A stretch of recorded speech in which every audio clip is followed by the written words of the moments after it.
देशात्मा भारत गांधी जिंदाबाद जिंदाबाद voter party जिंदाबाद जिंदाबाद वोटर पेंशन चालू करो वोटर पेंशन चालू करो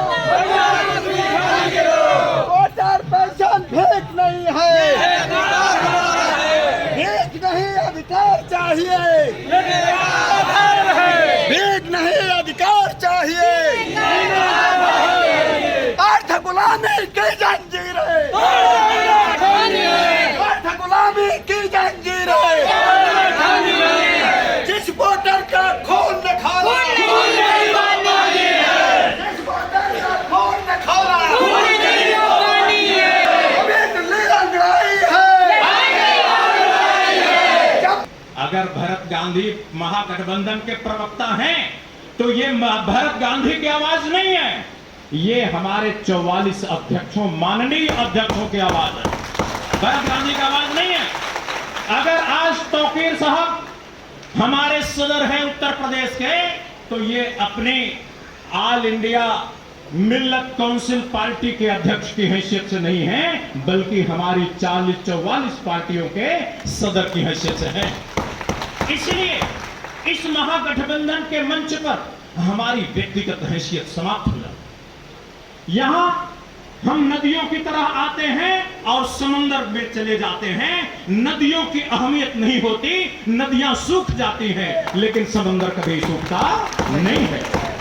मेरे मित्रों, मैं आप लोगों को कहना चाहता हूं कि अभी अगर सड़क पर 2 ट्रैक्टर ईंटा गिरा दिया जाए तो सड़क जाम हो जाएगी। कोई कह सकता है कि इतनी सारी ईंटें पूरा बर्बाद कर दें, रास्ता खत्म कर दें, लेकिन उन्हीं ईंटों को सीमेंट लगा के चिनाई कर दिया जाए तो बिल्डिंग बन जाती है। आज ये महागठबंधन ईंट नहीं, ईंटों का ढेर नहीं, यह एक इमारत है और इस इमारत पर साइन बोर्ड लगा है भारतीय महागठबंधन। ये इमारत बन गई। इसलिए मेरे मित्रों, अकेले अकेले हम टूट जाएंगे, अकेले अकेले टूट जाएंगे, हमारी उम्र खत्म हो जाएगी।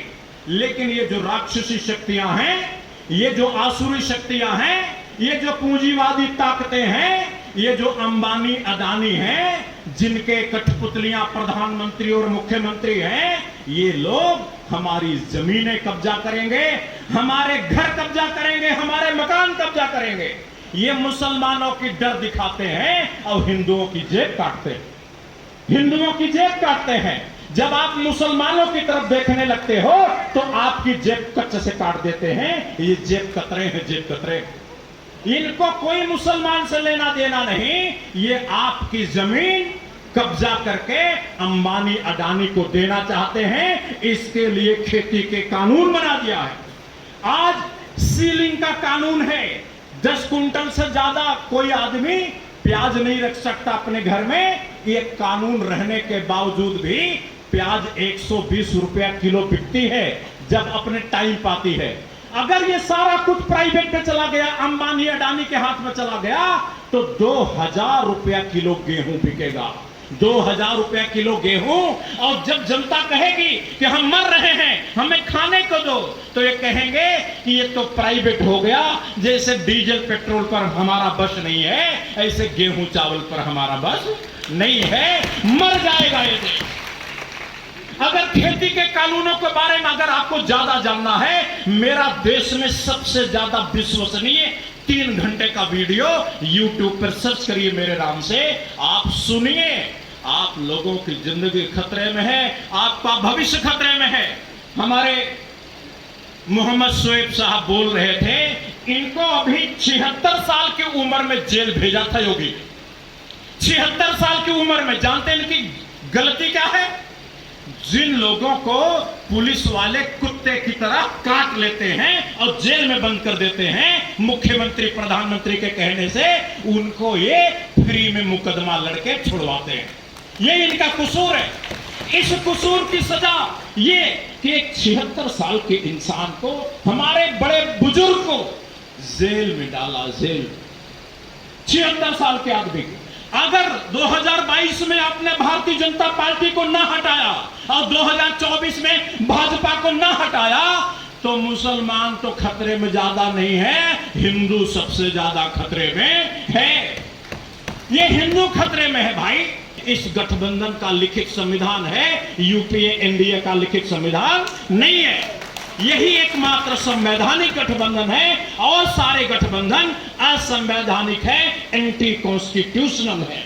मेरे भाई थोड़ी दिन सब्र और कर लो, आने वाले वक्त में इंतजार करिए कि उत्तर प्रदेश का मुख्यमंत्री कौन बनेगा।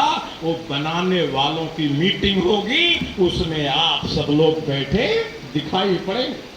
थोड़े दिन इंतजार करिए, आप लोग किंग मेकर की भूमिका में होंगे। अखिलेश भाई को मैंने बोल दिया, आज मीडिया वालों के माध्यम से मैंने संदेशा भेजा है कि भाई अखिलेश जी महागठबंधन के साथ दोस्ती कर लो। हमने तो ग्राउंड फ्लोर वाले ही सब कब्जा किए हैं रूम, ऊपर वाले तो रूम खाली हैं। ऊपर वाला अध्यक्ष की कुर्सी, उपाध्यक्ष की कुर्सी मायावती के लिए खाली है, अध्यक्ष वाली कुर्सी अखिलेश के लिए खाली है। अगर अखिलेश जी को जेल की डर दिखती है, भरत गांधी को तो दिखती नहीं, नहीं दिखती मुझे जेल की डर। अगर अखिलेश जी को जेल की डर दिखती है तो ये डर अखिलेश को नीतीश कुमार बना डालेगी। और अगर मुख्यमंत्री बनके भारतीय जनता पार्टी का आदेश अखिलेश मानेंगे तो ये मुख्यमंत्री रहेंगे, नहीं तो जेल चले जाएंगे। अब अखिलेश जैसा आदमी, मायावती जैसा आदमी तो निश्चित रूप से जेल से बचने के लिए कुछ भी करेगा। वो नीतीश कुमार बनेगा, कुछ भी करेगा। भाई आपकी अपनी मजबूरी में ये अहिर बिरादरी को ले जाकर के भाजपा के खेत में मत बैठाओ, वहां मत बैठाओ। बहुत जुल्म होगा, बहुत पाप होगा। ये पाप मत करो भैया अखिलेश। महागठबंधन में आओगे, तेरे को मुख्यमंत्री भी बनाएंगे और तेरे को जेल भी नहीं जाने देंगे। दोनों काम करेंगे। और नहीं आओगे तो दोनों ही चीजें ना मिलेंगी। इसलिए ये महागठबंधन SC ST OBC माइनॉरिटीज का है। और अगर इस महागठबंधन के अलावा कोई भी प्रत्याशी आपके क्षेत्र में दिखाई पड़ जाए तो उसको वोट, एक वोट नहीं मिलना चाहिए, एक वोट नहीं मिलना चाहिए। मिल के खड़े होंगे तो ताकत आएगी, अगर मिल के नहीं खड़े होंगे तो ताकत तो नहीं आएगी। भाई किसी भी मीडिया वाले को अपनी आत्मा की आवाज पर न्यूज छापना और ब्रॉडकास्ट करने का अधिकार भाजपा ने समाप्त कर दिया है। इसलिए इमरजेंसी लगी है। हमारे भाई मानव जी ने कहा इमरजेंसी लगी है। यहां पर हमारे भाई उन्नाव की जिला पंचायत अध्यक्ष बैठे हैं राम कुमार यादव जी। मैंने जान के उनको निवेदन किया कि आज पार्टी अध्यक्षों का कार्यक्रम है, इसलिए भाई राम कुमार जी आज आप माइक मत लीजिए। देखो इतनी बड़ी बड़ी पर्सनालिटी यहां बैठे हैं और बोलने का जिरह नहीं किया, आग्रह नहीं किया। कल मिनिस्टर भी बैठा होगा, पूर्व प्रधानमंत्री भी बैठा होगा। प्रोटोकॉल तो प्रोटोकॉल होता है, ये पार्टी अध्यक्षों का मंच है, यहां पार्टी अध्यक्ष ही बोल सकते हैं। भाई मेरी आवाज में सादेश अली मसीह अपनी आवाज समझ ले। आज हमने अपने पार्टी के प्रदेश अध्यक्ष को बोलने का मौका नहीं दिया। आज हमने अपने पार्टी के प्रवक्ता को प्रमोद यादव को बोलने का मौका नहीं दिया। क्यों नहीं दिया?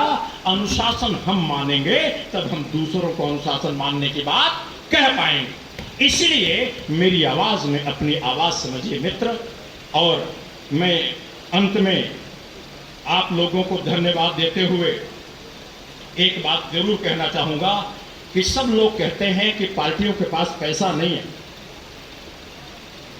सब कहते हैं पैसा नहीं है। आप लोगों की भी तकलीफ है, हम तो काम करना चाहते हैं अपनी पार्टी के लिए लेकिन पैसा नहीं है। जरा यूट्यूब पर थोड़ा सुनो मुझे, हमारी पार्टी के पास पैसा क्यों है? हमने कोई सिस्टम बनाया है भाई। एक हमने जैसे महात्मा गांधी की नोट छपी है ना, ऐसे हमने अपनी नोट छापी है। हमारी नोट चलती है, नोट। आपको मालूम नहीं, हमारे पार्टी अध्यक्षों को भी नहीं पता, हमारी नोट चल रही है इंडिया में। हमारी नोट चल रही है और वो गैर कानूनी नहीं है। इतना कानून का ज्ञान हमें भी है। हमने सुप्रीम कोर्ट के वकीलों के साथ, भारत के संविधान विशेषज्ञों के साथ, पुलिस के बड़े अधिकारियों के साथ बात करके नोट चलाई है। नोट हमारी चल रही है और वो नोट पैसे का खजाना पेश करती है। आप लोग भी अपने अपने पार्टी अध्यक्षों को बोलो कि वही रास्ता जो वोटर्स पार्टी वालों ने अपनाया है, वही रास्ता सभी पार्टी वाले अपना लें। आपके पास पैसे की कोई कमी नहीं रह जाए। हमारे बहुत सारे मित्र भी बोले कि भाई भरत गांधी बदनाम है किस बात के लिए? वोटर पेंशन दिलाने के लिए। भाई नेता लोग तो भी देखो हमारे मंचों पर बैठे हैं ना, कितने 44 अध्यक्ष हैं। नेता लोग चुनाव जीत जाएंगे तो इनको तो पेंशन मिलेगी, वेतन मिलेगा, हवाई जहाज मिलेगा। आप लोगों को क्या मिलेगा? आपको क्या मिलेगा भाई? वोटरशिप। अगर आपका मुख्यमंत्री बन गया तो आपको नीचे से हेलीकॉप्टर देखने को मिलेगा, जैसे मायावती के लोगों को मिला, जैसे मुलायम सिंह के लोगों को मिला। तो एक बात समझ लेना कि नेताओं के लिए तो एमपी एमएलए की कुर्सी और वोटरों के लिए, पब्लिक के लिए 8,000 रुपया महीना, हर वोटर को वोटर पेंशन, वोटरशिप, ये 2 काम मिले। और जितने पार्टी के पदाधिकारी हैं, 44 पार्टियों के सभी पदाधिकारी, ब्लॉक के लेवल के, जिले के लेवल के, प्रदेश के लेवल के, गांव के लेवल के, इन सब लोगों को सरकारी कर्मचारियों का दर्जा और उसी के हिसाब से वेतन ये मिलेगा।